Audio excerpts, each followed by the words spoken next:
குழந்தைங்களுக்கு பசி எடுக்க இந்த கள்ளி மல்லியான வச்சு இன்னைக்கு பொரியல் பண்ண போறோம். வாங்க எப்படின்னு பார்க்கலாம். அப்படியே மறக்காம ஒரு லைக் போட்டுங்கப்பா.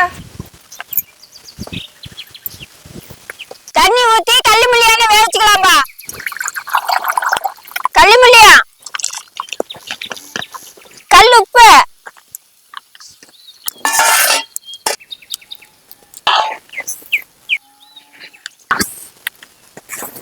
மரச்செண்ணெய் ஊத்திக்கலாம்.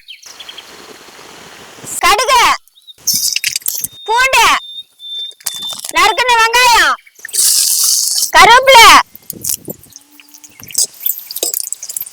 நறுக்குன தக்காளி, மஞ்சத்தூள், மிளகாய் தூள், கறி மசாலா தூள், தூள் உப்பு,